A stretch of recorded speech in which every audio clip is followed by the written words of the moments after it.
It's a joy to be here, and thank all of you for coming. I'm going to share my passage with Japanese food, and hopefully some of you will be seduced, like I have been, to the flavors and the power of nature and the health benefits. So I'm going to begin with, tonight we're going to speak about the tradition, the innovation, and the diversity of Kaiseki. Kaiseki, by the way, means stone in the stomach, which means at one point they would hold a warm stone in their stomach to relieve from hunger hundreds of years ago.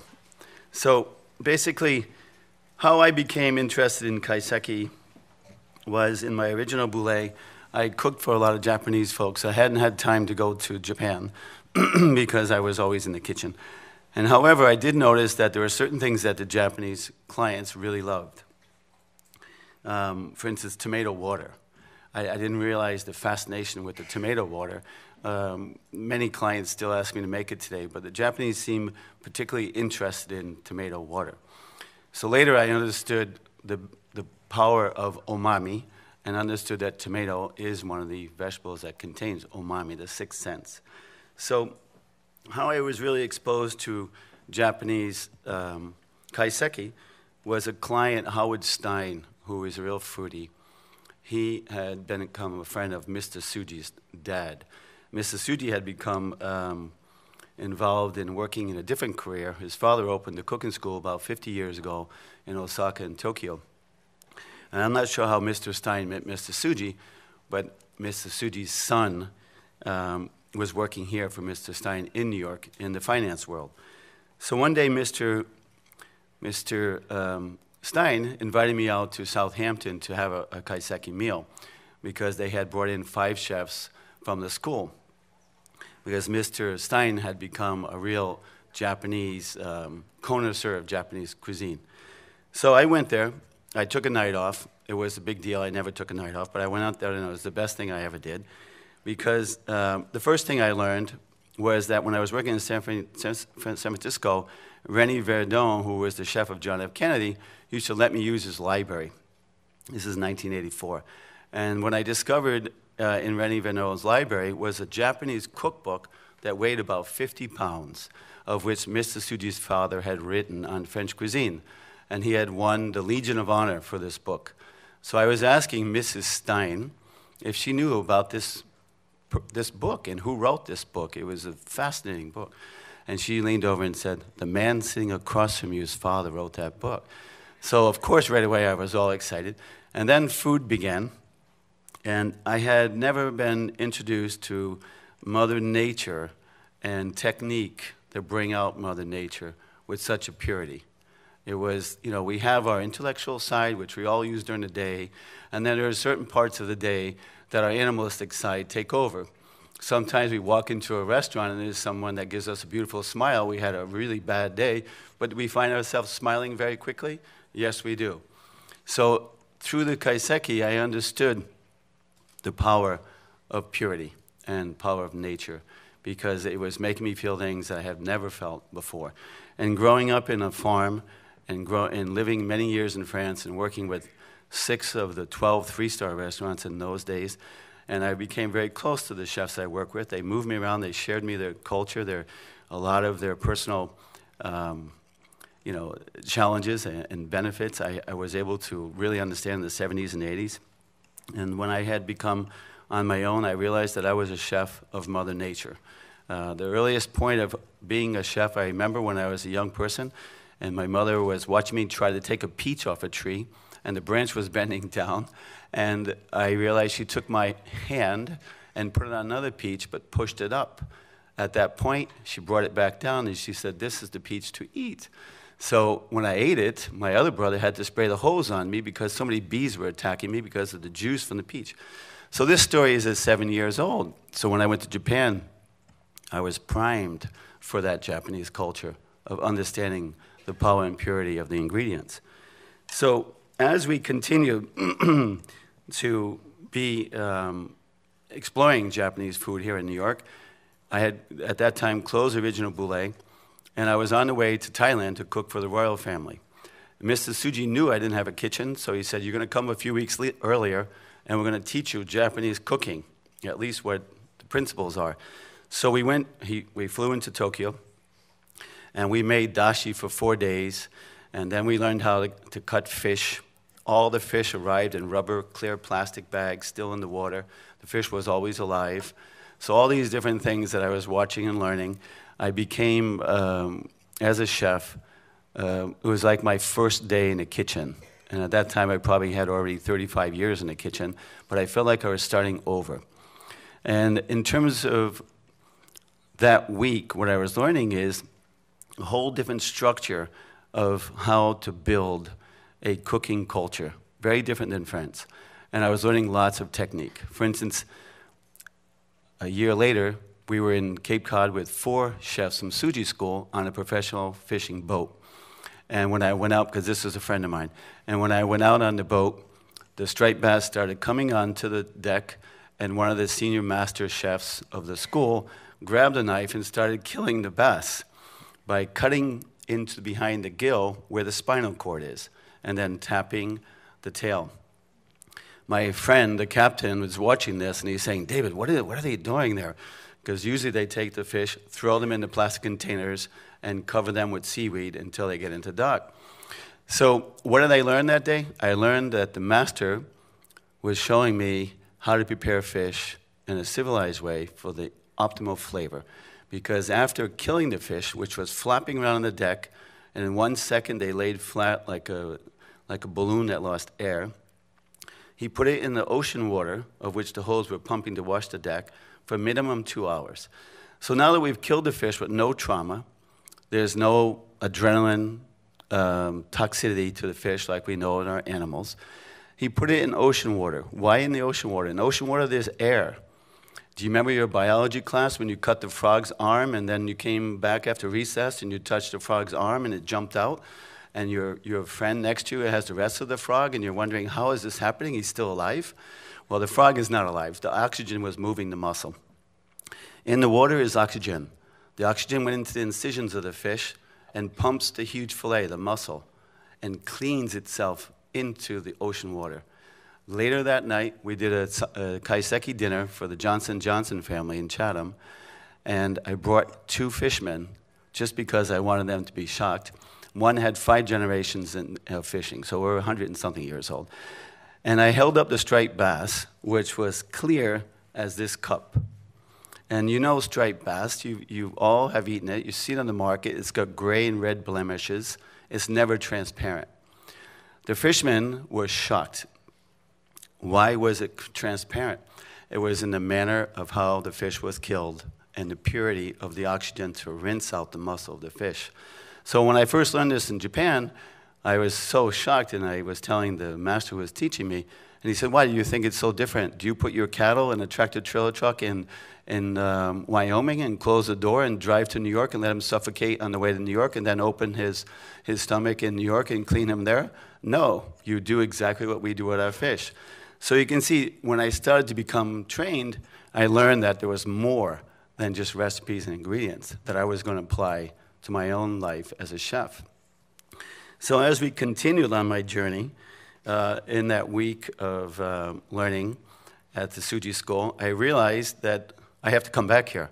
So the next visit, I came, and Mr. Tsuji took me to a special restaurant where there's no phone, no website, there is not any number on this man is invisible. And this is a chef that finds himself with his wife being invited by the Pope to have tea in Rome. So how did these things happen? This is also a chef, when I first ate there, that I realized that Fran Adria, the great Spanish chef, had given him all his notes of 10 years of practice. So there's only 2 tables of 4. We go in, and we realize we had been there one time before to meet the chef, but there was no electricity, so we didn't understand. So we find our chair. We know there's 2 tables of only 4. The lights totally dark. The second week in July. What is happening in the second week in July? We have the fireflies everywhere up in the country. She comes out with hundreds and hundreds of fireflies and throws them all in the air. we're celebrating that season of firefly. Next, she's telling us we're celebrating the big sky, the Milky Way, which is very, very bright at that week. All the fireflies went to the ceiling, and they look like stars. She cleans them all up, puts them into her bag, and turns the light on, and our Kaiseki adventure begins. The second time I went there, it was a lotus leaf with sashimi inside with about a 4-foot sliver of sugar, a beautiful, fine, long stem. And what was this? This was the week of the spider. The spider cannot look back when he's running his web. He'll break the web. Just like in our life, we should feel our past, but only look forward. So you can imagine the celebration of Kaiseki. What exactly and how is it introduced? It begins with this kind of commitment to get you connected to where we are in nature and to draw your attention to it. It also is a commitment of many elements. For instance, ceramics, flowers, different levels of ingredients. And what Kaiseki demonstrates is the fine detail between the technique in the ingredients and Mother Nature. This is basically what I was learning as a Kaiseki Western chef. And as Mr. Tsuji brought me around, I realized after 2 years that they were training me without teaching me. Because if I was understanding the food and could find certain things, I graduated to the next level of Kaiseki. Until one day when Mr. Tsuji wasn't with us, and then we were 12 people in Osaka having a beautiful Kaiseki, and I asked the head chef, Mr. Hata, 3 times if there was a certain ingredient inside, and he doesn't speak any English, but the Japanese professors across spoke French, so we would speak French. And Mr. Hata each time said no. And then they're all talking, kind of like lost in translation, and then they tell me, yes. So 3 times I had found an ingredient that Mr. Hata, the master of 50 years, said no, and then he said yes. Next day I went to the school, and Mr. Tsuji said, what happened last night? They said there's never been anybody asked as many questions about Japanese food except for Paul Bocuse in 1968. So I had won my stars. So where are we now? In 1968 is a good point. How has Kaiseki influenced already the world? In French cooking in the 60s, you did not have a tasting menu. You had prefix menu. You picked from a category, and you had a price. The only time you had a design-engineered menu was a banquet menu. So the Japanese were teaching the French about how to prepare a series of events and plates in terms of how it responded to the body, how the body functioned, and how to really balance a meal. So when you left, you had as much energy as you started. And that series is beginning with, for instance, crudité. I had to learn in Japan why the French eat crudité. And I grew up in a French family, we always had crudité. So raw vegetables at the beginning of Kaiseki stimulates enzymes in our stomach to be present for absorption and digestion of our food. I had to go to Japan and learn that from the French. So after we have our raw vegetables, we usually have a warming of the stomach dish, which could be a soup. And then we may have a fish in a simmer dish, which could be a thickened dashi. After that, we may have another vegetable dish. Now we're on to a grill dish, so we can have fire. We smell the smoke. After this, we have a fry dish, a tempura or something else fried. After that, we have the vinegar dish to clean the fat from the fry. After that, we have another vegetable dish for more enzymes. And if we had more time, we could get into the details of each dish. We can talk about amino acids, we can talk about prebiotics and probiotics, and all these things that help digest, to process, and to hold and absorb the health benefits of the food. We don't have time for that tonight. After we finish, we're into now a buckwheat noodle, which is very good for digestion. It actually retards fats in our colon and allows fat cells not to grow. So we actually burn fats like pineapple or seed of papaya. So everything that we described just then has a series and a function. When you leave the restaurant, you have more energy than when you arrived, but you're satiated and you're really happy. Now, this is a mystery for us French chefs. In fact, Ferran Andrea is in town tonight, cooking a dinner. Years ago, when they were all teaching at the French Culinary School, he was eating at my little restaurant upstairs 6 nights of the 8 nights he was in New York, because we had Mr. Makami, a master chef there. And the last night, he brought a lot of the other Spanish chefs. And Mrs. Suji just happened to be in town, so I had everyone lined up. And I saw Ferran Andrea, Arzak from San Sebastian, the first Spanish chef to get 3 stars, and a few of the younger chefs come over, where I was sitting next to Mr. Suji. And I knew what's going to happen. They came with a bottle of wine. They poured Mrs. Suji's glass full, and they said, "Please explain to us, what is kaiseki?" Because the French chefs don't understand it. You have to stay in season. Every kaiseki chef in Kyoto is using the same ingredients. And you follow these rules of digestion, the body functions, and after that, you're total freedom. We don't have that so much in French cooking. There's a lot more structure in tasting menus.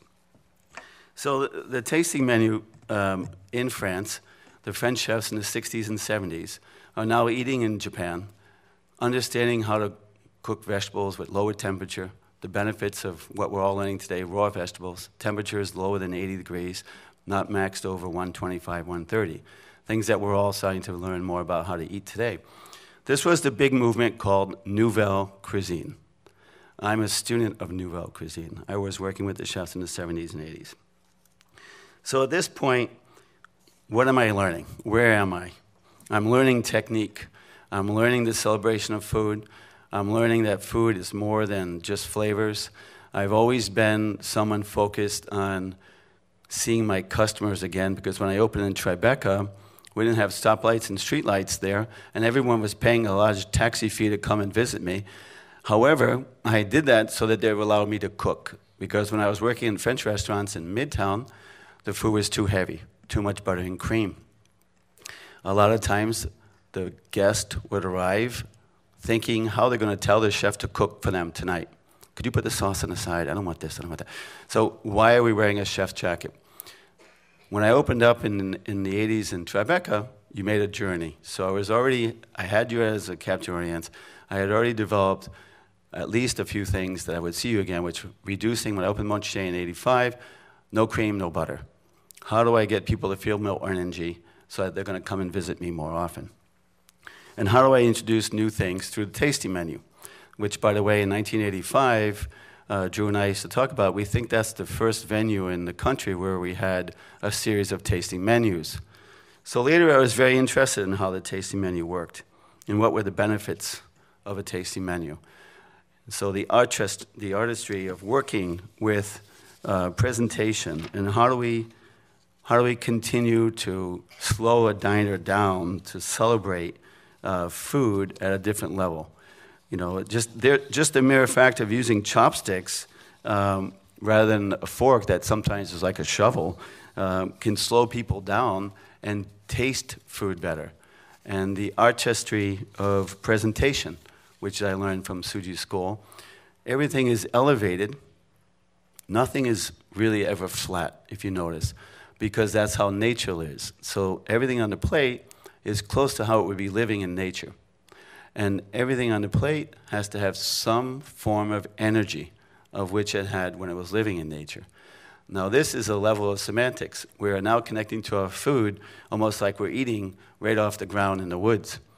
This is a huge level of attention that our client begins to give the chef. At some point, everything is in different portions and different sizes. At some point, we start to almost digest our food before we eat it. What I mean by that is our brain and our senses are being saturated with joy. And as we continue to eat our food, we're actually really committed to our food. This was also part of the kaiseki, which I became completely committed to. I would watch people. Nobody ever spoke when the food was put in front of them. And so I learned how that was a certain level of entertainment, the presentation, the smaller portions. the ceramics, the flowers, all this part of a kaiseki meal, which is usually no more than 6 or 8 seats, by the way. Something I would dream about having a restaurant one day with 6 or 8 seats. But I started to understand more as time went on. And as we mentioned, I opened a space called Bouley Botanical.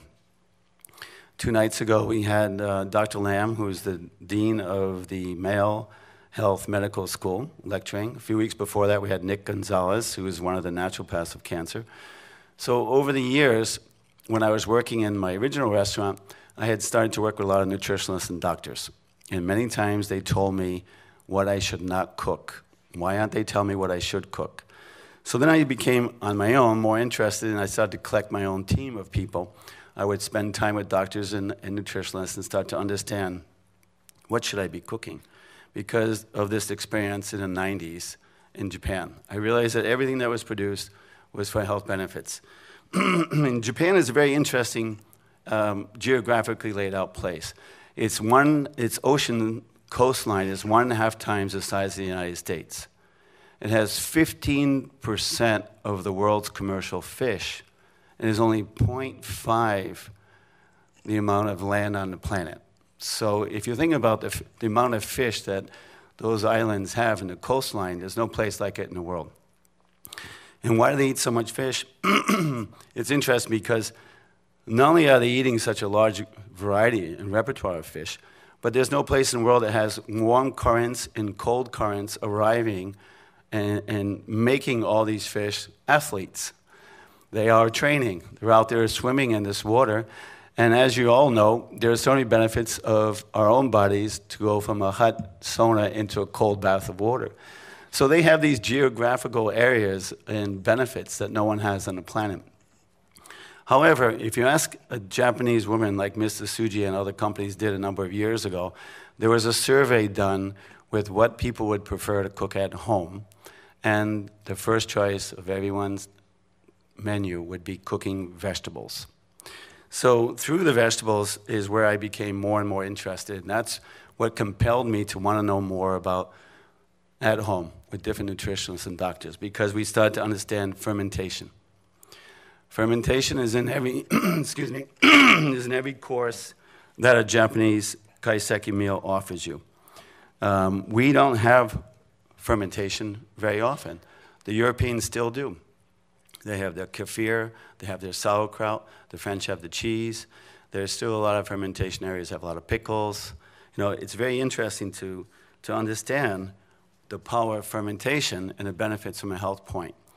So I started to really look at kaiseki, and I'm sort of starting to engineer my own menus with those benefits. Do our fishermen cut the fish like we learned? Yes, they do. When I cook the fish, does it cook better and taste better? Yes, it does, even though we're not eating it raw. Why? Because it doesn't have those toxins. And they don't throw them in a box with the fins being jammed into one fish's stomach or pancreas, and then the fins come out and go into the fish flesh of another fish, and they're not put in the box still alive. We kill them instantly. So a lot of these things have enhanced my ability to cook better and cleaner. But then when I really started to understand about what are the benefits of fermentation, how do we work better with probiotics, and how do we work better with prebiotics? These are powerful elements that are always in the kaiseki. The other night when Dr. Lamb was talking, his goal was, his first 2 lines on his PowerPoint was, a good doctor tells you which medication to take. A great doctor takes it away. So we've learned that food can do that. I'm sorry. We've learned that food is more than calories. And as a chef, I'm trying to design my food to have that same nutrient density and function that we had learned from kaiseki, and earlier that I had learned in French cooking. So where are we today with that? I have at least 3 or 4 people a month walking into the kitchen and saying, this is the only restaurant I eat in where I can have 3 desserts, get home, and I don't need insulin. That's amazing. I'm so excited about that. So we keep going in the same direction. Why is that? Why is that? It's because I'm working with something called kuzu. I work with other mountain vegetables that are dried from Japan that can have over 27 grams of fiber. So if you could put that inside of a Coca-Cola can, you wouldn't even have any sugar spike because it would take so many hours for your sugar level to rise. So all these benefits that we're learning about, I'm starting to employ them. When Dr. Lamb's menu was set up last week and he was telling me what he wanted to focus on, which was a royal strength of prebiotic and probiotic, I used a Jerusalem artichoke, and I made a broth that would be like a dashi, and I thickened it with kuzu. So if you Google Jerusalem artichoke, you'll see it's one of the highest prebiotic vegetables or anything that we can actually eat. It's only a few above that. And why do we need prebiotics? Without prebiotics, probiotics don't grow, they don't live. So we can take those probiotics all day long and eat all these different things that we think we're doing well, but without foundations in place at times, they won't have function. So this is what I'm also applying into where we're cooking today. I think that when the French chef learns more about fermentation, we're going to develop a new, or the European chef, or what we call the Western chef, we're going to design a new quality of cooking. And I really believe in that because our food is too shelf-stable. We don't have enough living organisms. We all need that. It's not something that we're going to be able to survive without. And I think that in our country, we're starting to understand the health crisis that we're in. An average American eats 176 pounds of sugar. What's interesting about a kaiseki is that even the desserts are bean-based or other areas of protein and a very limited amount of sugar, if they even have a dessert. So what I'm trying to do in my world is to share with these benefits to folks like you. That's why we opened Bouley Botanical. We do regularly tastings focused on the success and great results of doctors and nutritionalists. I share them with you while you're there, and hopefully when you leave, you have some choices to make. And what I'm developing is something called a living pantry. And it's based on a group of different sub-recipes or building blocks. All of you have building blocks at home. All of you have olive oil. There's olive oil in every kitchen. So if you took olive oil and was able to get your hands on some good curcumin from Okinawa, and you watch the olive oil turn golden, beautiful color, you can take in your crowded life, get home. I know we're busy, we don't always have time to cook, but you just boil some pasta, take it out, put a spoon and a half of curcumin oil, which is one of the strongest anti-inflammatory benefits. And it's also very good for cancer. It doesn't allow cancer cells to migrate.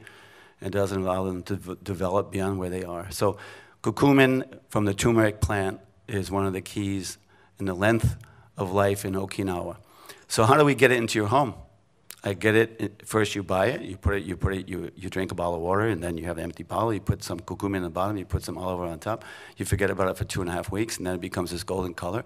You cook the pasta, you put it on the curcumin oil, you roll it around, you put a few pieces of parsley, some pine nuts for protein, you sit down and maybe a little bit of grated cheese, and you have a meal, and then you laugh at yourself because you did this in 10 minutes. It's better than every place you can eat in Italian restaurants in terms of the health benefits. So our goal is to get a lot of these benefits from kaiseki, particularly the fermentation, anti-inflammatory. How do we build stronger bodies and get that into your home and make it accessible like we have in a professional kitchen? Because when we get orders in our kitchen, we have 6 minutes, 7 minutes to prepare your food, particularly on tasting menus. So we have to go very quickly. So if you could give us 10 minutes at home to prepare a healthy dish, once you have the building blocks, you'd be on your way. So that is ultimately where we're heading. I think I'll be building about 30,000 building blocks that you'll be able to do at certain times and keep them in the refrigerator and keep them in the freezer and get to a point where you can create a kaiseki or a tasting menu, whatever size. Based on what's in your refrigerator, you open the door and then you're going to have all these building blocks and you're going to learn how to apply them to what's in the refrigerator, always from a flavor and from a health point. So one of the things that I wanted to continue to understand about the kaiseki, to get everyone to really focus on, is the benefits of the season. And where we are right now is the kaiseki menus in Japan would be called first frost. So we're moving into our first frost. And one of the benefits that we learned just recently is that when the vegetables get colder, where we are now, their glucose level rises. So we know that in the spring and in the fall, or even on cold nights, vegetables that are picked always taste better. They have more sugar. So where we are right now is we're moving into that fall period because the sugar level is rising. Something else that's rising that I learned from Japan is that there's good bacteria and bad bacteria through the summer that our plants are dealing with. And very soon, a lot of the bad bacteria dies and good bacteria manifest. This bacteria is also going to stimulate more flavor, more sugar, and also is going to become a connecting link for you to absorb these benefits. So when you look at season, almost anything, almost anything in season always works together. I always tell my chefs when I do a cooking class that if you don't want to have an error, I'm sorry, I'm dry. I need some elements from a kaiseki meal. But when you put ingredients together from season, you're never going to fail. If you buy ingredients, like right now, pomegranate, squash, mushrooms, no matter how you use them, you're going to have success. And you're also going to have a lot more benefits to your health. Because right now, as those plants are changing and their immune systems are adapting, that synergy of which they go through is exactly the same in terms of our needs and requirements. It's very important that we eat in season for the health benefits and for the flavor. So it's almost like there's no risk. You know, you cannot make a mistake working with ingredients in season. The other thing that I learned a lot when I was in Japan, which is right now too, is mushrooms. Always incorporated into kaiseki in season. There is a man from Washington who's a physicist who retired that bought a farm. Some of you might have heard this lecture. It's been around. He didn't realize how much animal waste there are from cattle, from horses. So down below, where he is along the coast in northern Washington, the oyster farm almost didn't pass their health inspection. So he felt really bad about that. So he planted the oyster mushroom, the pleuret mushroom. And in only one cycle of the mushroom life, it cleaned the ground up 100%. So he became very intrigued by this. So he convinced one of the town halls to allow him to quarantine an acre. And he grew the mushrooms in an area where the trucks were changing all the hydraulics and the soil was black. There was nothing living. You could see the gases coming out of the soil. They planted the pleuret. Within one growing season again, the ground was clean. They sent the mushrooms to 3 different laboratories, and none of the mushrooms had any toxicity in the mushrooms. So the mushrooms were able to clean the ground and remove it out of their own cells and exude it. So if a mushroom can do that for the soil, what does it do for your own body? So why would we as Americans not eat more mushrooms? This is something the Russians understand, the Mediterraneans understand, the South Americans, the Asians. So there are many, many things that you're incorporating into a kaiseki that have that kind of function. Right now we have the masatake mushroom. Masatake is coming from Maine. It's the highest medicinal mushroom that I think that we can have on the planet. But when you go to a health food store, if you're walking by a health food store, please go in and look at how many different companies are making masatake supplements for you to take at home. So this is the power of the ingredients of a kaiseki. We in the Western world are learning this. At one point, we were all so excited about Japanese cooking in the 80s when we were putting ponzu on everything and wasabi was in every potato puree and it was everywhere. And then yuzu was behind everybody's ears and everything. So where are we today now? We're learning about the culture. We're learning about the practical and responsible way to use their ingredients and their techniques, which have evolved over centuries. Remember that the kaiseki has evolved from the green tea ceremony. And the green tea ceremony was developed in Kyoto. In Kyoto, you had the emperor before he moved to Tokyo. There was a lot of hierarchy in Kyoto, just like there was in the 18th century in France. So when they were painting the Mona Lisa, at that point, very soon later, released was the control of the king, and things developed like fashion developed. Well, this was also happening in in Japan. So the emperor, the hierarchy of wealthy families, released the cooking, and the cooking continued on its path. And I think that what's very interesting is that it was developed 500-600 years ago for health benefits. It was a celebration from both taste, generosity, and to know that you were fortifying someone's health. So where it is today is a Kaiseki chef, which is very interesting because I asked Mrs. Tsuji one day, we ate in about 9 restaurants, we ate the same vegetables in all 9 restaurants within a week and a half. It was hearts of bamboo. But not one chef did it the same way. So what I realized is like the restaurant that I mentioned earlier, which is Mibu, by the way, good luck trying to get in the restaurant. Mibu only cooks for folks that they know. And the reason they do that is because, like I was trying to develop the tasting menu in the 80s and 90s, the only way that I get people to come back was to pay attention to the idiosyncrasies or how they like to eat. Kaiseki is the same way.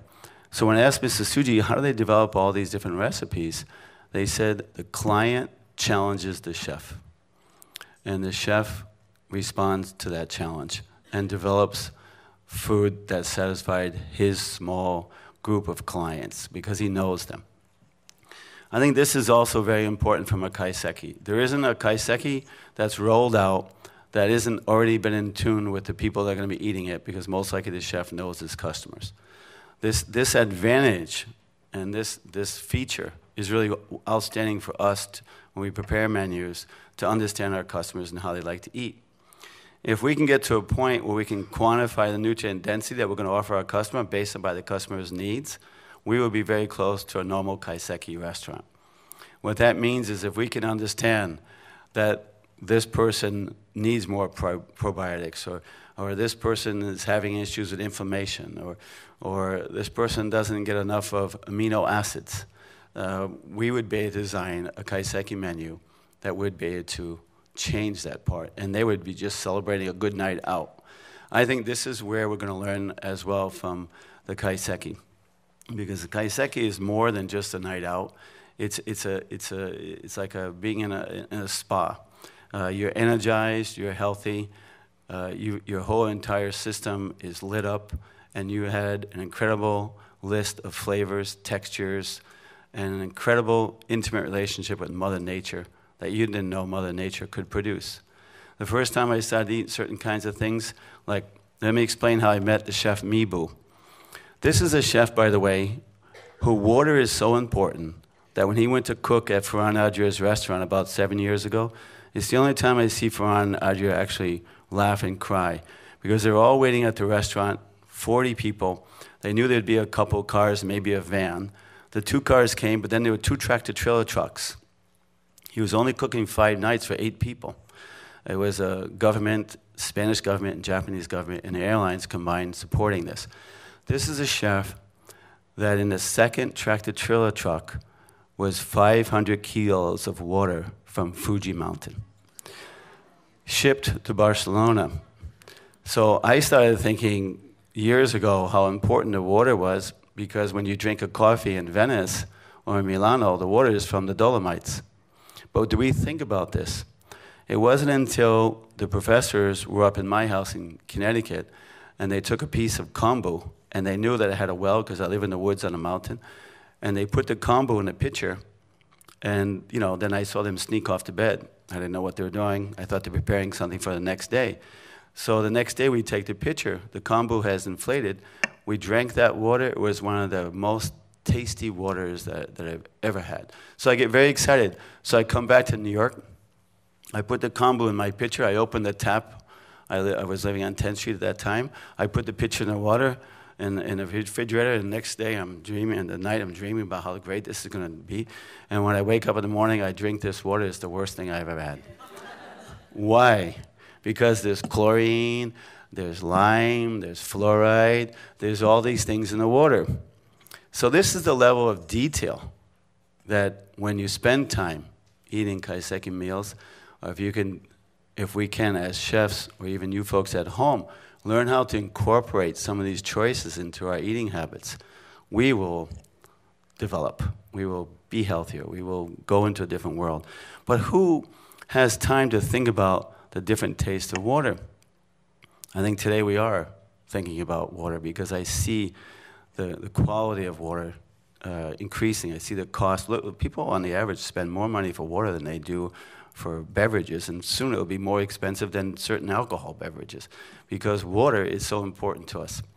But it took that experience for me to go through Japan. I told you about the baths, all these different things. Another thing which is very, very important to all of you is green tea. Like I was explaining to Dr. Lam, I had the opportunity because in green tea ceremonies in Japan, we drink a gyokuro or sencha, not very warm, not very hot at all, right? And I always felt that it was calming because in a green tea ceremony, you're supposed to relax. We're almost in a meditation, right? So we're at ourselves and we're with nature. And we break away from our crowded life for a few moments and we enjoy Mother Nature and we enjoy the benefits on ourselves from Mother Nature. So I was explaining to Dr. Lam, everybody's telling clients, our country is talking about the benefits of green tea. So this lady was able to explain to me from 135 degrees to 190 degrees, almost every temperature, what was happening. And I was explaining this to Dr. Lam. And he was quite intrigued. He didn't realize it. At 140 degrees, a good quality tea, not a bag, but a tea that you would buy in a bag that you keep in the refrigerator. It's going to be more expensive than Lipton, but it has huge benefits. So at 135 to 145 degrees, we have extremely high contribution of amino acids, taurine, and other huge benefits that are going to help us with anti-cancer. They build red blood cells. They all this benefit for us. And by the way, it tastes like Chardonnay at that low temperature. It's very fatty, it's very long, and it calms us. Now we start going over 150, 155, the taurine, the polyphenols, like in red wine, the amino acids, they start diminishing. And over 160 degrees, 168 degrees, something starts kicking in. It's called caffeine. Over 168 degrees, we're losing most of the benefits, and we start to have a tea that's very bitter. And we drink it, we get very jittery, and then we go, I don't like green tea. Doesn't work for me. So the problem is, what was the problem there? We have an incredible health benefit that has a lot of joy and satisfaction, but we're missing the technique. So when I was explaining to him this, I had the opportunity for this doctor who was actually a Japanese woman from a very large area in Japan where they grow tea for 400 years, but she was lecturing here at the United Nations about other issues in Southeast. But she was also a doctor. And she walked me through every temperature. And then she told me in her area, Japan, I'm sure not only because of the temperature of the tea, but they have the lowest cancer rate in all of Japan. So there is an opportunity for us to enjoy a product that we probably spend some money on, but without the practice of good technique. I was doing a catered event in Connecticut, and the family was extremely wealthy. In fact, there was a beautiful room set up just for tea. And I looked in there and I could see it was very organized. Somebody professionally had set it up. Many of the teas were in a refrigerator with a glass door. So I know I'm getting ready to do my function. And then I hear, I see the principal, the owner, she's going into the room to make a tea. And then a few minutes later, I hear zzz, I hear the teapot. It's boiling. So I went to see what's happening. Right away, the hot boiling water was put on to this beautiful gyokuro. So, disaster. So you can see, it's not only the ingredients, but the technique is important. This is something that I want to try to get you folks to understand and how to incorporate better techniques so you can really enjoy not only the flavor, the health benefits, and the joy of using this product that you invest in, of which you really deserve those two beautiful elements of food. So this is why we're going to be from the basis structure of Kaiseki.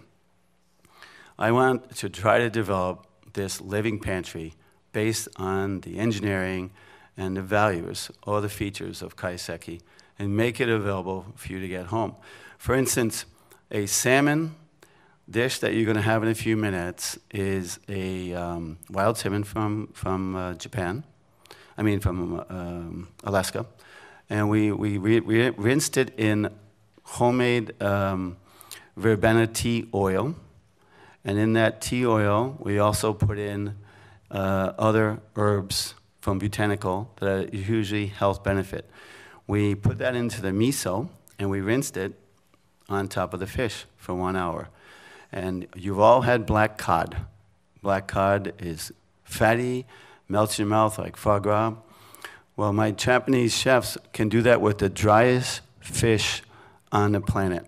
And what miso does is miso pulls out the humidity of the flesh of the fish. It removes the humidity of the cell, which is 88% humidity. So it's easier for us to cook. And when we do cook it, what's still remaining in the cell is all the health benefits, the acids and the fats. That's why once we take the humidity out of that dry fish with a simple miso marination, later when we cook it, it seems to melt like foie gras. So we learned that this is another beautiful technique in terms of how to appreciate fish and not to drive it into a dry, woody flavor. So we have that salmon out there for you tonight, but it's also going to sit on a little bit of a green puree. The puree is miso and avocado. These two combinations are a mega food. You have all the benefits of the amino acids and everything from the miso, the fermentation, and you have all the great fats, vitamins, the folic, the niacin, the magnesium, the manganese. You have everything in the avocado mixed together. And how do we do that? So easily. We take an avocado, we take out the skin, we take the pit, we put it in boiling water like we cook a green bean for about a minute, and then we put it right away in ice water. Once we do that to the avocado, it will not change green. The enzymes are removed, there won't be oxidation. So now we just put that in a blender with some miso and maybe a little bit of water. And where are you now? You have a mega food that you can, if you want, put it on your English muffin in the morning, or you can put it under your fish like we're doing. So you can see this is what I call the transmission of the benefits of Kaiseki. How do we get it into the Western world? How do we get it into your home? How do we get you to have that beautiful, bright, green mega food instead of this jar of shelf-stable food that it's going to be detrimental and not beneficial from a health point? And what's great about working with the miso and avocado, you're going to be able to be emotional with that. You're going to create hundreds of your own recipes because it can apply to that many applications. It's full of flavor. The seasoning is already perfectly designed because of the miso, and it can be applied to almost anything. Fish, meat, vegetables. Put a little water in, rinse it around, and now we have a beautiful salad dressing to put on tomatoes. So what I'm trying to do is to incorporate all the benefits of Kaiseki, of what I learned from a health point, a flavor point, a seasonal point, continue to incorporate that into our cooking. But really my ultimate goal, hopefully in a few years I'll be here, I'll be able to do a PowerPoint where I'll have all this at home for you, and you're just going to tap on an application, and you're going to see I can make the miso paste, and I'll have a matrix for you that you can imagine it being used in 150 to 200 different ways. And then I'll see you a couple weeks later, and you'll tell me new ways that you used it. So, however, we're going to walk away from condiments that are unhealthy, that you don't have control over, like the miso and avocado. The miso and avocado is yours to own. You, when someone comes and visit you, you're not cooking Italian food, you're not cooking French food, you're not cooking American food, you're cooking Robert's food. He's using this living pantry in his own way, in a healthy way, and he's signing his work. It's his own style of food. So ultimate goal is to take all the building blocks of Kaiseki, understand all the power that exists, and somehow get it into your home. That's what I'm working on now. That's why we opened Bouley Botanical. And that's why I wanted you to understand the power of nature and health. And what's going to be exciting for you is it's just going to be as easy as opening that jar of a dressing. It's going to, but however, that jar of dressing has certain elements in it that doesn't work on this or doesn't work on that. It's designed only for a few applications. That miso and avocado, you can get very emotional with it. You can put it anywhere you want. You can use it in any manner. It will survive over almost any recipe. So that is what I personally have learned from the Kaiseki experience. How do we get those beneficial features? How do we make it and apply it to seasonal market, seasonal food, which we all need? Like right now, in a few weeks, we have another doctor coming. His lecture is going to be all about the immune system. We're going into flu and virus season. How do we stimulate the immune system? How do we build a strong immune system? How do we get the immune system ready to battle these issues of changing a season? Food is extremely powerful. When Dr. Gonzalez was speaking a few weeks ago, I asked him, how did you get into becoming a naturopath? Because Dr. Gonzalez, if you Google him, he's been extremely successful in cancer, naturally. He told me that when he got out of Cornell Medical School, he felt that what he had seen in testing in naturopath kitchens and laboratories, I'm not quite sure where he was, the results were so beyond anything that he had learned in medical school.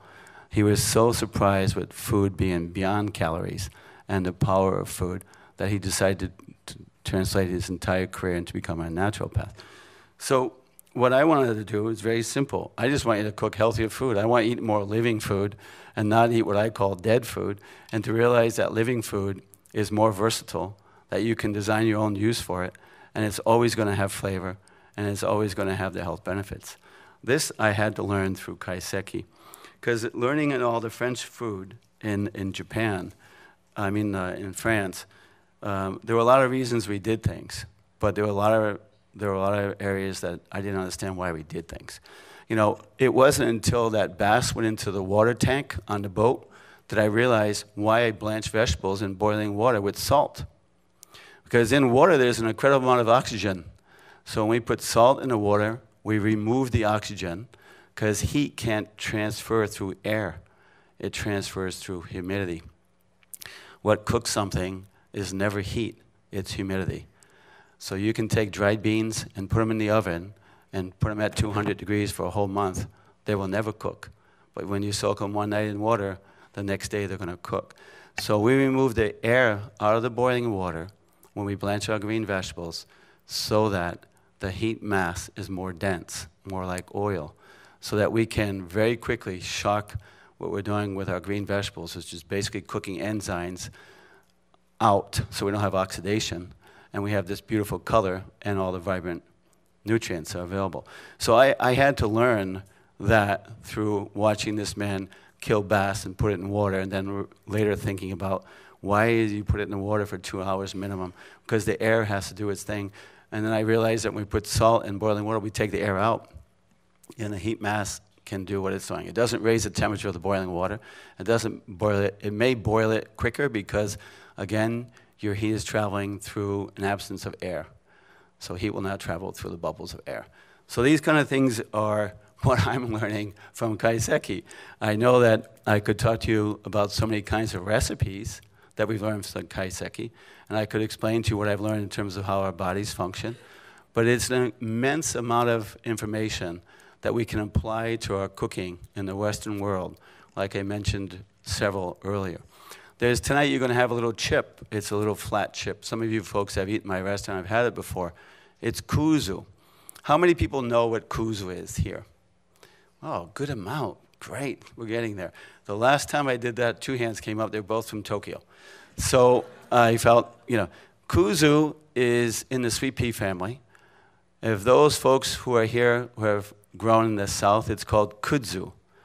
It grows over your house in 2 days. If you don't manage to cut it down, it grows extremely quickly. It's a prolific plant. Now, it was given to the United States in the centennial by the Japanese for a gift in Washington for our cultural show. The Americans love the flower, and they love the big leaf. But the government put it everywhere because it's not a root, it's a vine. It goes in and out of the ground. And the government put it everywhere to hold soil in place. This is over 100 years ago. So kuzu today is going to be a huge answer to a lot of the issues with sugar. Kuzu can be between 10 and 20 grams of fiber. So that's going to really slow down any rise in blood sugar. That's the other thing which I didn't touch on, but in certain levels of our eating habits, we violate those issues. The Japanese eat a lot more root vegetables than the Americans, and they eat on the average 25% less than the Americans do. And I think that has a lot to do with the longevity of their life. You know, we're talking about weight issue. We're not just talking about, you know, people that are 120 eating less. In average, eat 25% less calories than we do. In those calories, there's a lot more function from a health point. If you want to look at where is all this engineered and where is the true function of it, find a Kaiseki menu. The other part of Kaiseki, which is new to us, because earlier I asked, has anyone spoken about Kaiseki here yet? And they said, no, not really. Well, that is because only 10 or 15 years ago were the chefs from Japan interested to go outside of Japan. Because remember, Japan was shut down for a few centuries. They did not want any influence from outside cultures. And there's been a lot of integrity and purity to maintain from that period. So Kaiseki chefs will only leave Japan if they have artisanal and seasonal products, because that's how they identify a meal in Kaiseki. A sushi chef can go anywhere with a good knife to be around fish and show you an amazing art or grill. Kaiseki, through all those series we spoke about, being so personal with Mother Nature, has to have those products.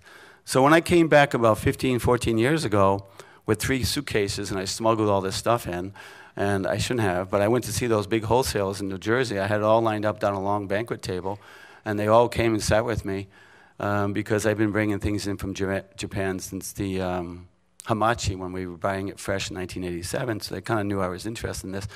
And every single one of those 30 or 40 things, they said, we don't have that, we don't have this, we don't have that. We have all those things today. So how do we use it? Kuzu is a great thickening agent. You can buy it in a health food store. It's where all the seaweed is, in that little area where you have some Asian influence. What is kuzu? How does it work for me? Kuzu, you can make noodles.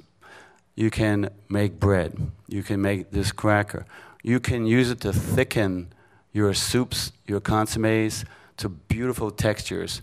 It adds no flavor, because we can even thicken tomato water and maintain the purity of umami. We can't do that with any other medium. There's nothing that I can thicken tomato with water as well as with kuzu. There's going to be a chaomushi tonight with kuzu and black truffle.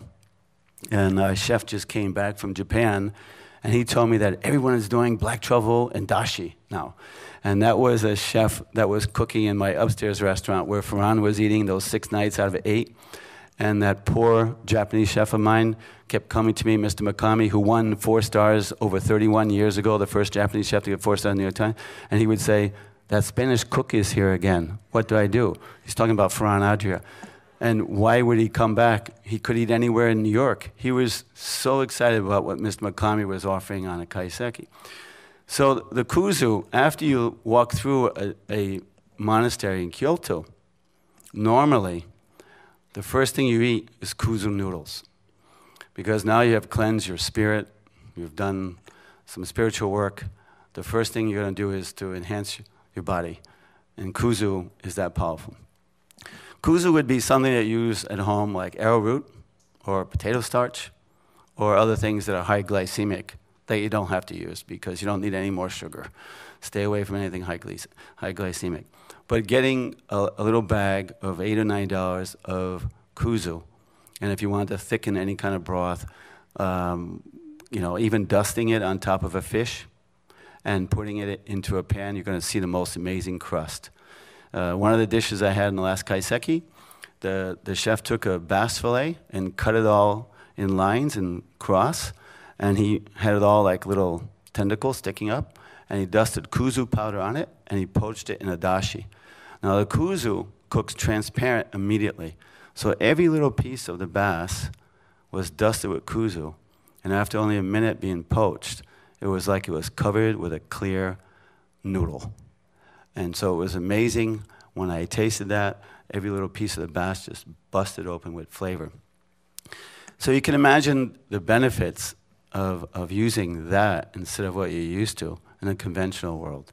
Because those wonder flower, those flowers, all those different things, everything is high glycemic. It's not going to be as fresh. And kuzu, when you start to work with it, I hope that you all spend some time Googling kuzu, because you're going to see a huge amount of health benefits.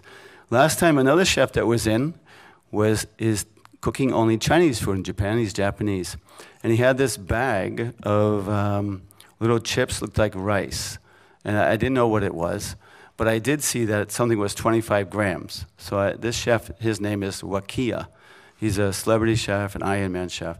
And he was here because he was helping me consult a company. And he was going to make healthy sauces for them. Now, when I asked Mr. Moto, who is a friend, translates everything for me, what is that? That's 25 grams. He says 25 grams of fiber. So then Mr. Wakia started talking back and forth. Why and how do they use that, is my next question was. And the chef said, well, you know, in Japan, they eat rice a lot. Rice is high glycemic, but they don't have issues with blood sugar rise. Why? Because they use this chip from a mountain vegetable that's dried, and they mix that into the rice. It would extend over a long period of time, like a yam or other things, any level of sugar, it never rises in your blood. So they stay low glycemic. Because, you know, in Japan, they eat rice in the morning, they eat it at lunch, they eat it in the afternoon. You know, I ate so much rice when I was in Japan. I was shocked at how much they eat of these areas. But then I started to, only years later, learn that there's little secret elements that made the whole program healthier. So these are some of the things that we, as you study in Kaiseki, will expect to find. And you, hopefully, will incorporate a lot of these into your own cooking at home. But tonight we also have fermentation outside. We have the use of kuzu. We have the use of mirin. The fermentation. I forget what I was calling it. Miso, and we're using the miso with the avocado, because again, all of us need more fermentation. So you can understand how easy it can be. That's why we made that avocado miso paste. I hope that some of you will try some of the things that we suggested. Get your hands on some kuzu. Work with a good miso that's not salty. Find what we call a sweet Kyoto miso, which now you can find. And all these other elements, and start to explore them. They will work for you very easily. You'll find yourself cooking at a whole nother level, fast, quickly, and you'll be able to get results that will shock you, both in flavor and health benefits. So when Mr. Tsuji continued to work with me testing, we opened the restaurant Brushstroke. Why do we open the restaurant Brushstroke? Is because all over the world they've been asking the Tsuji group to consult on Kaiseki. Mr. Tsuji gets companies from Dubai to Brazil to Lima to Rome to Paris. Please teach my chef Kaiseki. We want to have it in our spa, we want to have it in our hotel, we want to open a restaurant. So we opened Brushstroke because for a certain period of time, which we're getting to now, Brushstroke's chefs, the professors from Tsuji School and professors in Tsuji School, have been working together to understand how to create Kaiseki with the same purity and integrity that they would produce in Kyoto. So this will be a graduate program for chefs that finish Tsuji Group school that decide they want to be Kaiseki chefs, but they want to leave Japan. So we will be teaching them how to work with indigenous products, how to work with different palettes and textures, and how to work with the optimal health benefits that we can find locally. All this is being built into the curriculum. So you can expect in the years to come that there'll be a lot of Japanese Kaiseki chefs starting to develop. I know we have many more in New York than we did 10 years ago. We had a few that were here, but they weren't really the engineered Kaiseki programs like you find in Kyoto. We're finding the ingredients, and I really believe that shortly a lot of cooks here in America and you folks that do cook at home will start to understand the benefits of the Kaiseki program. And it can be something that is so simple. Believe me, black cod is expensive, but you can take sea trout, you can take a sea bass, a haddock, and you can marinate it in a miso. And if you want to enhance the miso, put in walnut oil into your miso. And you want to have this beautiful walnut oil taste through the miso, and put that on a less expensive fish for an hour or two, cleanse it, and when you cook that fish, you're going to be eating a fish that's going to be a $30 a pound fish through a simple technique. This is also kaiseki. They use ingredients that are not always the most expensive. They're humble ingredients, but through good technique and elements of employment, they're risen to the emperor level. This is also what you can expect from kaiseki. I think that I have learned more about cooking in my exposure to kaiseki than 25 years of exposure in French cooking. Although there's an incredible amount of synergies that exist between a French and a Japanese chef. And I think that these chefs in Japan who are cooking French food and Japanese food are starting to really spread and transfer all this great knowledge outside. Mr. Tsuji told me that 7 years ago, many of the universities, 600 or 700 businesses, the government as well, had formed a mission through a period of 7 to 10 years to explain to the world what are Japanese cultures. Because those of you who have not been to Japan, you don't really know some of these purities yet. You've had an invitation of it, but when you go to Japan, you'll have a realization. And then Mr. Tsuji's group, well, not his group, but the team that he's in, wants the world to understand all these benefits. One of them is cuisine. So there's a lot of momentum, there's a lot of weight. A lot of the business people are starting to feel more confident. They are importing these great artisanal ingredients. They're basically in mainstream professional world now. They're starting to get down to the consumer retail. In the next few years, you'll find a lot more of these elements to work with. And you will find flavor that you never thought existed. Through my training, I learned about sous vide cooking and all these different things that concentrated nutrient value and also flavor value. And then when I started to work in Japan, through 200 or 300-year-old techniques, we were going beyond those elements of some of the modern technology or contemporary cooking. So it was very exciting. I get very, very, very, I could talk until next week. If we're going to start talking about recipes, I could start telling you a lot of things. But I think we have an opportunity to ask for a few questions and answers now. Is that available? I certainly hope that there will be a few questions.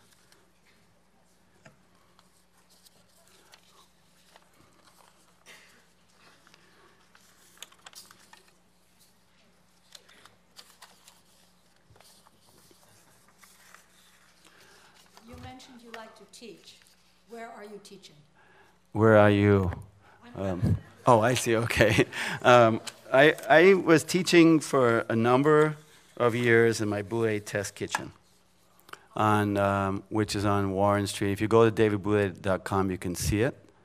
But then I realized that I wasn't getting, although I would see people on the street, and I would teach them little things like how to get that chicken breast out of the freezer without having a plate of water around it, and not eat a chicken that tastes like the bottom of their shoe.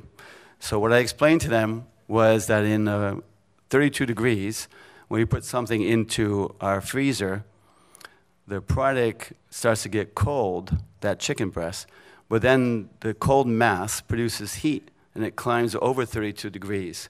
That's called the first triangle. At that triangle, all the cells explode. The humidity comes out. Then it goes back down below 32 again and freezes. So all that water now has left the cell. And when we thaw it out on the plate, we see all this water. We eat a very dry chicken breast.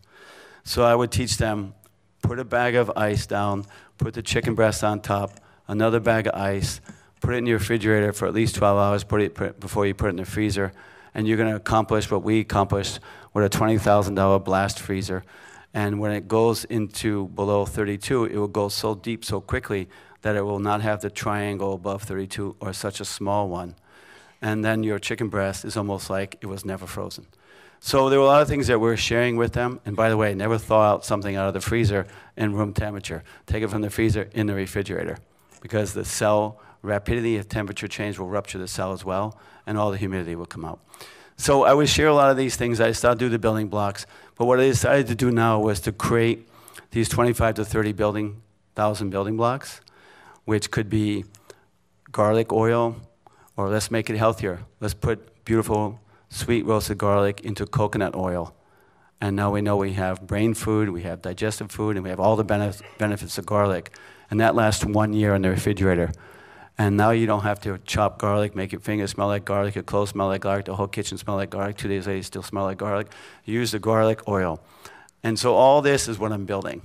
And a lot of it is driven by Kaiseki. But instead of doing the classes, which we're going to start again, only hands-on in small groups, because I didn't feel I would get everyone excited. In fact, one woman that came to every class told me, my husband can see my cheekbones now. So I was very happy that she's making progress. She loves cooking, he's happy, she's losing weight, and they're having a ball, and they're both healthier. So I think my point is I want to get hands-on and build you that living pantry at home, and then we'll continue our cooking classes there at a later point. But right now we're building this huge repertoire of building blocks. I've got to get that living pantry into your home.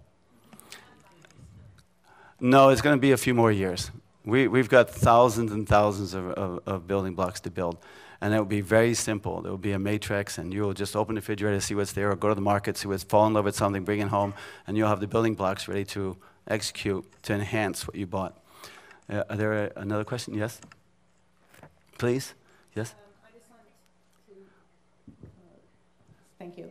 I just wanted to make sure I understand that this graduate program that you talked about where the chefs will come over, will they use local seasonal ingredients from here, per se? Yeah, when Mr. Sudi and I, for about 8 years, were just having fun, he invited me to cook in his Osaka cooking school. And again, they have 5,000 students, over 400 and something professors. We opened the Brushstroke with some of those professors and a chef that was a graduate of Suji School that worked at Kicho, one of the best restaurants in Japan for 8 years, Mr. Yamada-san. He is our chef at Brushstroke. Now, for the last 3 years, those 2 or 3 professors are reporting to Suji School about what we've been developing and challenges and benefits. That is going into a database in Osaka, and will be a graduate program there for students that want to be able to perform with the same execution of that, which I mentioned, purity and integrity, that they would only find working in Japan. All those values will be contained. And we have to go through a few years of this. We're trying to grow vegetables now. And it's so exciting to find foragers. We have foragers everywhere. We have 2 foragers, both graduated from Yale, and they're up in Maine and Vermont.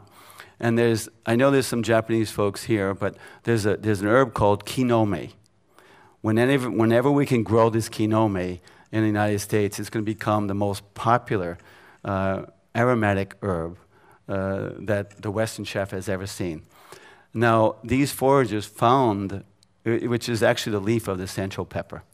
So these foragers found a plant in Vermont that has the same taste of kinome. It's just 10 times larger leaf. So it's really amazing how all this work that we're working with, and with the help of these kinds of folks, we're getting very close to reproduce the Kyoto-style kaiseki. So it's basically, we're in an art form of processing the information and then documenting it and how it fits the profile of kaiseki. We're working with native plants here.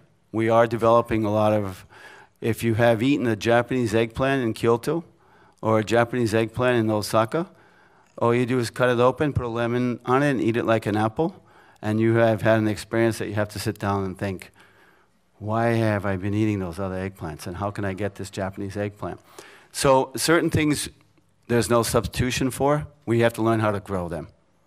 And that's why we opened Bouley also Botanical for the biodynamics, because we're working with the largest farm in New England, biodynamics. And the farmer herself cured herself from cancer through distilling plants that she was shipping to New Haven. And she had an issue where she was going to go for chemo. And she transformed her health complete within a year through what she was processing for some natural paths. So we're getting a lot of interesting results, and a lot of this has to do with our influence of the health elements of kaiseki. Because there's no program that can pack as much fun, flavor, and health into, that I know of, that I've learned yet. Is there another question? Yes. Thank you very much. I really appreciated your water story. What brand of water do you suggest for people, regular people like us, who don't have the budget What? to ship Mount Fuji water to New York? That's a great question. What bottled water do we buy to cook? Well, there's two things that can answer there. One, in Botanical, we have the ionized machine from the island in the south, Okinawa, all right? And we can produce pH from 2.5 to 11.5 to maintain a balance of acidity alkalinity, which I learned is a big part of most of the preparations in which kaiseki chefs cook their vegetables. It's unbelievable. They pay so much attention to the alkalinity of their water. Now, this machine is in 250 hospitals in Japan and more than that in Korea, and 1 in every 3 to 5 homes in Japan and Korea. So they have become very concerned about how to alkalize or balance their pH based on their own health. And over 20,000 restaurants use it in Japan. So you can buy these machines and produce water based on your own needs, because everyone has different needs. Or there's a water from Arkansas called Mountain Valley. Yes. Now, Mountain Valley, I saw everywhere when I started to try to meet all these doctors, so they would talk in my botanical, and I would then prepare the food that would work with their results and their theories on how they develop better healthy patients. I always saw that green bottle everywhere. So that's what we drink now, and we drink our own pH water from that machine. But Mountain Valley it's a little bit larger bottle. It's only sold in glass, never in plastic. Yes, exactly. So we learned that from the life of our alkalinity when we used the machine, that if we didn't put it in a dark tinted glass, we lose half the shelf life stable of it being energized. So it's amazing how much those chefs would use these health applications today to prepare a kaiseki meal. I mean, to think about your water broth having the alkalinity, either with pieces of seaweed or other things, to develop that true contribution to the vegetable so it gets into your body later, is quite impressive. So, yes? Oh, I'm sorry. Would you comment on the safety of food in Japan post-Fukushima? Well, good question, because I was one of the chefs that cooked right after the problem. We were only a few miles in from the coastline.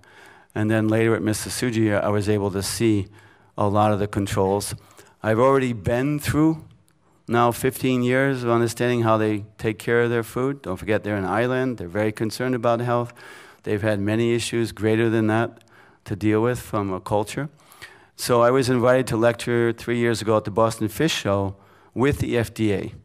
5 people came from Washington, and they had a PowerPoint. At that point, they had over 80,000 tests, and it was a 0 contamination level.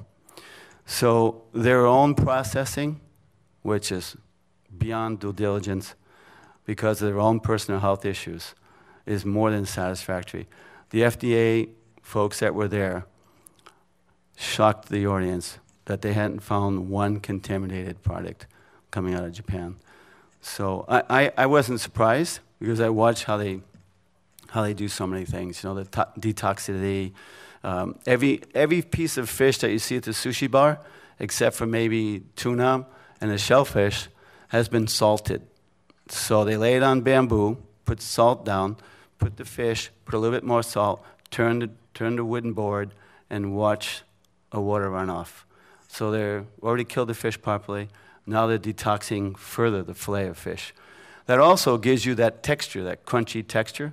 Because those of you that catch fish out in Long Island, when you catch it and you eat it right away, even just cutting it at a knife, it builds up all kinds of flesh on your knife. It's a very mealy. Until it's been salted, does it have that crunch. But what came first? Did they want the crunch, or they were going to purify their fish? So this is the mentality of the Japanese that I think that we can learn a lot more. Here, they work with Mother Nature as a balance. We fight with Mother Nature. We're just learning that bacteria is not a bad thing, that we need more bacteria. We need the good bacteria. So I think that their manners and their systems and their culture are far superior than I think technology can produce. And we had those problems with the eggs a few years ago, an environment that they try to sterilize, they try to kill all the bacteria instead of trying to work with a balance. And we've never had those issues with small farms, only on industrial areas because we think we maintain things. But they know how to harness that life. So I'm sorry? I was talking about the Fukushima. I'm talking about, you cannot wash the waste. Well, keep in mind where they're located. Okay. Yes.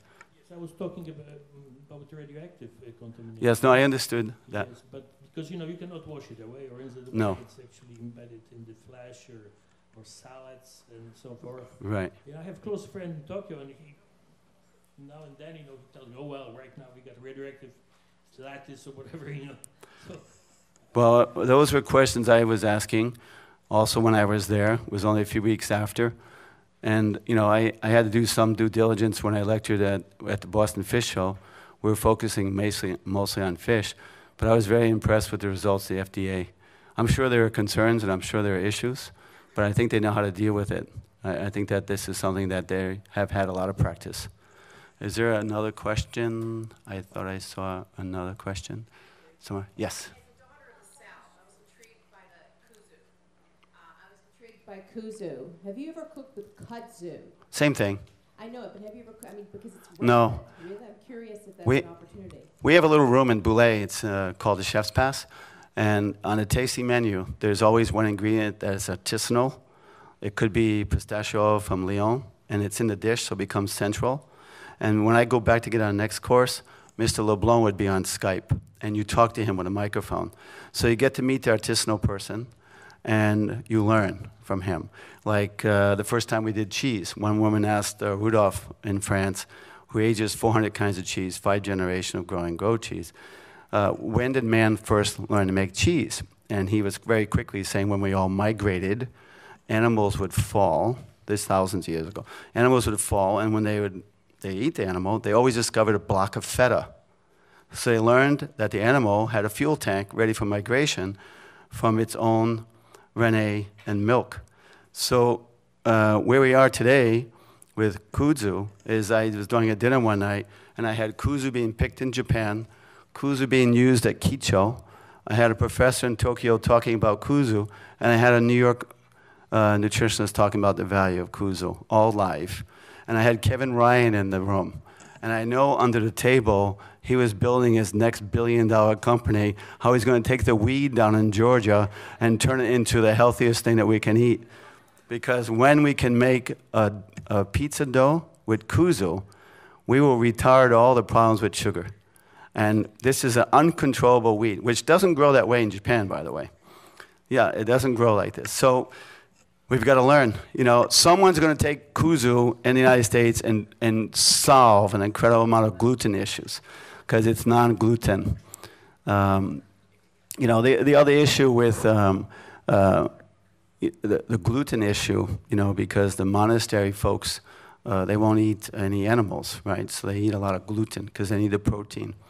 What's really interesting is that we're starting to work with chia, quinoa, other seeds like this. If you look at a chia seed, you have all 12 amino acids. We don't even have all 12 amino acids in a plate of fish or a plate of meat together. So vegetables are extremely important. And isn't that interesting that in Japan, that's the number one dish they like to cook at home is vegetables. And we all know we're supposed to eat 4 cups to 6 cups of vegetables a day. But in our country, we still have a lot of things we have to work out as an audience. We have that green tea issue. Let's bring the temperature down. Although it's in every green tea book, it tells you clearly there. But on all the vegetables that we do eat, unlike a Kaiseki chef, he's sometimes waiting for the vegetable. I used to learn that it was a week. I think in Japan sometimes they're waiting by the minute. Okay, it's not quite ready. Give it 2 more minutes. Now I'm going to pick the tomato it's going to be eating. Why? Because just do a little bit of research. If the vegetables are not picked when they're at their optimal point of flavor and texture, the plant hasn't given the power of nutrient density yet to the fruit or the vegetable. It can be 80% weak in terms of potential. So when you're eating in season and you're eating things that are mature, we are totally comfortable knowing that whatever we're eating for vegetables the plant has, or the tree has supplied its maximum nutritional density, and we can absorb it.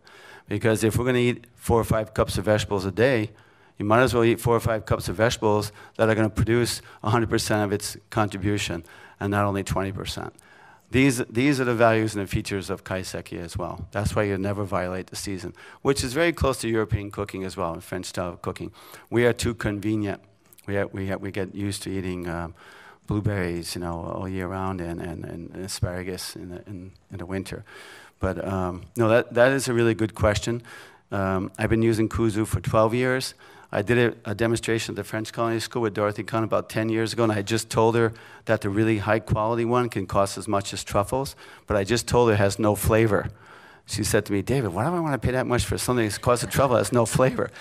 And once she understood how we can work with it, she, it's in their curriculum today, because it's a supplement that they can exercise an incredible amount of results and techniques and an optimal nutritional value. And these are the laws of Kaiseki. So we would never violate them for flavor without the nutritional benefits. It doesn't exist. No one would ever cross that line. So it's very interesting for us to start to learn more about these issues. Is there another question? There's one question I'm waiting. I know someone's going to ask me. Yes? I was wondering what you think about how we can deal with genetically modified foods, particularly that the seeds from some areas that are genetically modified can naturally blow into or through the rivers go into other places. So even if you're pursuing organic food, you don't know what the planet's going to respond to that. It's a powerful question, extremely complicated to answer. I'm not able to answer that. I can tell you that I don't believe in GMOs, because we're talking about cross-pollinating, and we're cross-pollinating things that never would cross-pollinate in nature. So when we start thinking that, we don't know the long-term ramifications. Pollination has been happening since thousands and thousands and millions of years. But to cross-pollinate with things that don't cross-pollinate normally is where I'm concerned about huge exposure. And this business machine is very excited about all the things they can do. And there's a lot of advantages to be able to do things that they can feed this world that's starving. But that answer is very complicated. A lot of the farmers are struggling with that all through North America, Canada. GMOs are not allowed in France. A lot of places have never accepted it. We have a different level of population. We have a different way of feeding them since the last 80 to 100 years. We have a country that grew extremely quickly. We had to feed all these people over long, long areas of real estate, and that's why our refrigerators are so big. Nobody has a refrigerator like us, so we don't go shopping every day because we're out in desolate areas. All that whole system has to evolve differently, and I see it moving in a really great direction every month, not every year. But that I can only tell you what I hear, and I'm hoping that a lot of folks like you, that's the only resort, is that folks will voice how they feel about things until it becomes more transparent and intelligent decisions can be made about really, should we be going GMO, are we not eating GMO? I believe in organic. And in 1985, when I opened Montrachet, I started writing organic on everything, and I did a big story in the Wall Street Journal. And she asked me why I was using organic, and I said, well, when I do certain things, I noticed that after I cook, like my parsley water, it's really green, doesn't turn brown, and all these different things are happening. And I think that growing up on a farm, we never picked something when it wasn't ripe. So you can only do that through a good organic program, because you're not going to gas things after, you're not going to shelf things to mature. Without that, what we just talked about, the plant has to supply the nutrients, and it only happens within a small frame of time. The problem is that when we distribute this product later, it's vulnerable to being damaged. So we pick things earlier. But she said to me, wow, that's really interesting. I said, really? Well, what is everybody else saying? She said, oh, it's the trend. And I said, well, how's organic working? It's 4.8 million in 1985. Today, I think it's over 30 billion. So there's a lot of good movement. I work with a retailer, and I've been watching their organic sales climb and climb and climb. You know, what's really interesting is that this machine that a lot of Japanese families have at home, even some of the techniques in Kaiseki, if you take 11.5 pH, you can pretty much rinse a lot of fertilizers off of food. And a lot of Japanese families at home won't buy the amount of soap that we buy. They use 2.5 pH, which is almost acid, which kills pathogens in 30 seconds. And even MIT has built their own machine to produce 2.5 water to do a lot of their cleaning in their laboratories, their hallways. And I believe that some of the case studies have proven that they have greater level of attendance, less sick, because we don't know all these chemicals affect. And if we can live and kill pathogens with water at 2.5, why don't we do it? But you know, who's going to get wealthy on that? It's hard to patent water. So it's hard to patent turmeric. You know, so we can go in that direction. I get very excited talking about all that. So, you know, there's a lot of things that we should be doing that we just aren't conscious of because there's too many other things coming at our way. But can you imagine a household without chemicals that's clean and safe, using water? So, you know, a lot of the Asian families live this way. And there's a reason why they're living longer than anyone else on the planet, clearly. But with the GMOs, you know, I don't use them. And I don't eat them. We eat as much organic as I possibly can. Gary Noel will be lecturing in Bouley Botanical in a few months. And we'll be talking a lot about, you know, he's a vegan and he's helped a lot of folks with pancreatic cancer. They just don't die. So we're going to talk about how he's developed a lot of things from that. You know, I'll go to a person like him and I'll see these enzymes for digestion, vegetable-based, and I'll say, well, what's in that? Why can't I make that?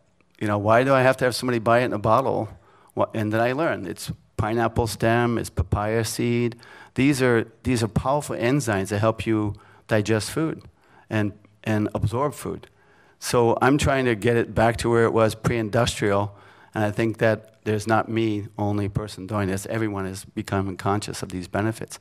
But my wake-up call was the Kaiseki, and I saw how they produce, how they process, how they kill a fish, the whole digestive system, how to absorb what we should be eating at a nutrient value.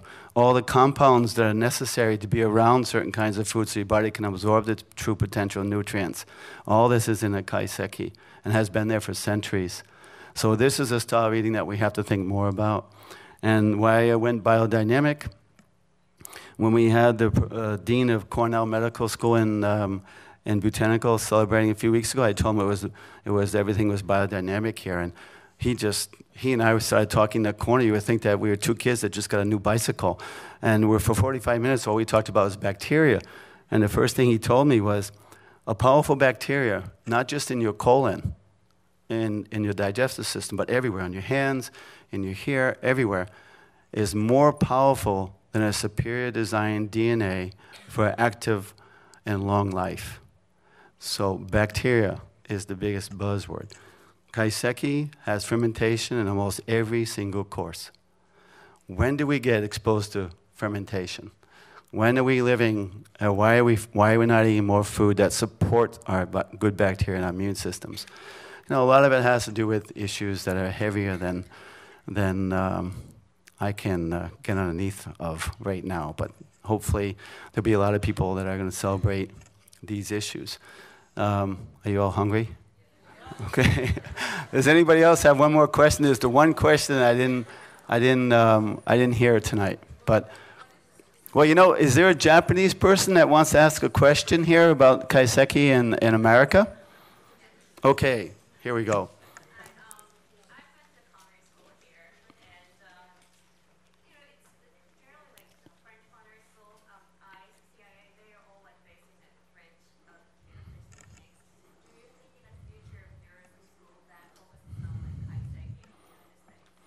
I think that there is because, like 2 nights ago when we had Dr. Lamb speaking, so many people came to me and asked me which of my colleagues were obsessed with this food nutrient density and healthy environment in terms of every time they picked up a salad bowl and a whisk. And I couldn't think of anyone, but I don't get out much, so it's not a really good answer. But I think that there should be soon. I know that my ex-pastry chef who left the White House is now working with Harvard and CIA. I also know that the culinary school in Rhode Island, Johnson Wales, is working with a school in New Orleans, a big cooking school. And what they're working on is designing more health programs through food. Food has to be our answer. It has to be pleasure, but it also has to do what it's been doing since we were living in the trees. It's got to take care of a lot of issues. I don't see the answer. A quick story, like for instance, Mark Hyman, who also lectures. Many of you probably know Mark Hyman, the sugar solution, a brilliant doctor. But it took him to get sick in a certain manner to understand how to treat his patients later. He had developed a parasite. And a parasite, a lot of people think it's this giant worm, but it's a single cell bacteria, and it grows in your body.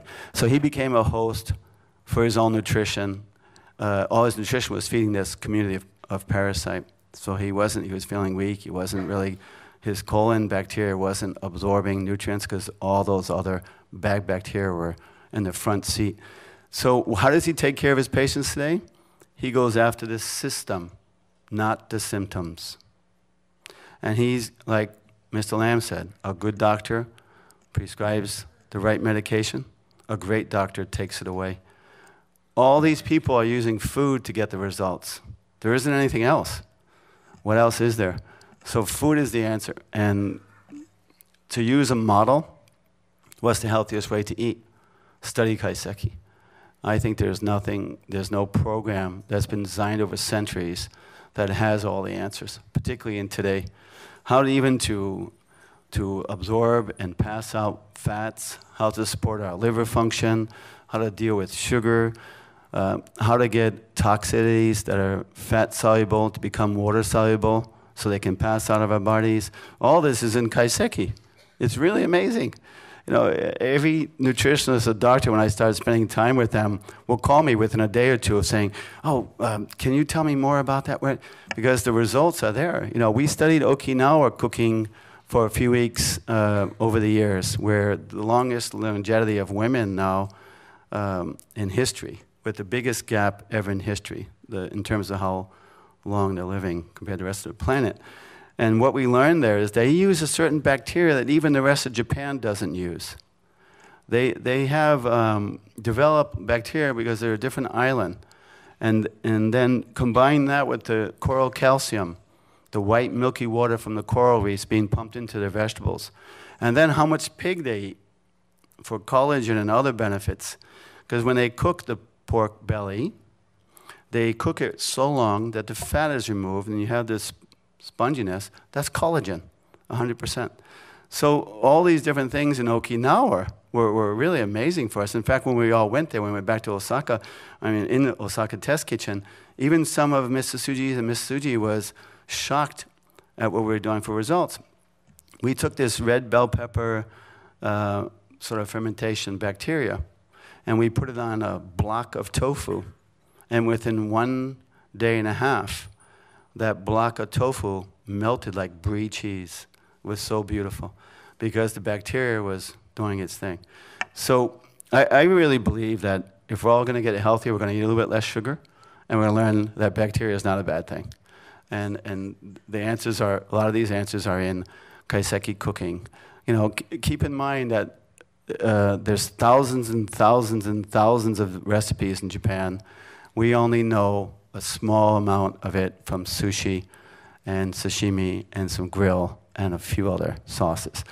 And the realization when you sit in front of a sushi bar next time is to realize that all that fish there has been cured with salt. It's been detoxed. Or else it would be spongy and mealy and wouldn't have that snap crunch. So a lot of these things we're going to apply, and we're all going to get healthier for it. But I can't get more excited about trying to employ the benefits of Kaiseki into our programs. The one question that I was hoping that someone was going to ask is, what's the response from customers with Kaiseki when we do it right? And most of the time I'll cook Kaiseki for different kinds of people. even the guy that only eats steak and potato. And we get response like where you think he went outside of the planet for a while and came back. You know, his whole face, everything. And then next thing you know, after a few months, we see these people deflate. And it's not that they're having an issue with fat. They're having an issue with inflammation. They don't really even have any bacteria. And, you know, one of the things we learned from Kaiseki is that when you eat an egg, you absorb 78% of it, or even more, and you digest it in 5 hours. And fish is 5 to 12 hours. That's 75% utilization. So it's in your body for 5 to 12, 15, 17 hours. Meat, you're only absorbing 46% of it. It stays in your body for 3 days. Do we really want to have rotten meat in our colon our whole life if we're eating meat within that 3-day range? And in Europe, they won't eat red meat within the 3-day range, because I know I grew up in a French family. Red meat was once a week. And I don't think that anyone quantified the benefits at that time. This is a culture that developed. I constantly look at French cooking, too, and try to figure out how did they know about crudité developing this huge population of enzymes ready to absorb food before they eat. They always have crudité. And then if you continue to look at the health benefits, even the French radishes, if you've ever been to a French home, they have those long radishes. What do? They dip it in butter and salt, because you need fat. Fat is a conduit of which our body can absorb our nutrients. So without a certain amount of fats, we don't have any nutrients. They pass out. But we need the best quality fats, like in Kaiseki. We don't use fats that are not high metabolism fats, fats that dissolve storage fats. So it's really interesting, how did these cultures develop? A Kaiseki, or even a French cooking, they didn't have laboratories then. They didn't have technology, they didn't have computers. But so many people that we're putting in our team that are some of the leaders of nutrition and doctors who have even been on 60 Minutes and other areas are really interested in employing more of these almost primitive, ancient techniques. And they know that they're getting results because they're starting to see them. I mean, the first thing that I learned from a nutritionist was to get my clients to have probiotics about 10 years ago. And I would tell my customers, why don't you eat BioK? Why don't you do this? You know, have your lemon juice in the morning when you wake up to give your liver a little bit of help. You know, all these different things. And then when we started doing them, we would see people that would come in and they would be different people. So what did that do to me? It supercharged me. I'm a chef. If I can do that and they can have fun and they can get healthier, well, that's also very exciting. And that's where I wanted to go with this whole program. But the Kaiseki for me is the foundation of a functioning meal that contributes to highest density and the most power of food as health to our bodies. We don't have to have the whole Kaiseki. You can have one piece of it. But there are certain elements that I think we can't turn away from anymore. And we have to think about how to build a healthy pantry at home. A living pantry, I call it, not a dead one. But yeah, I'm sorry, do you have a question? We got to eat. Okay, sorry.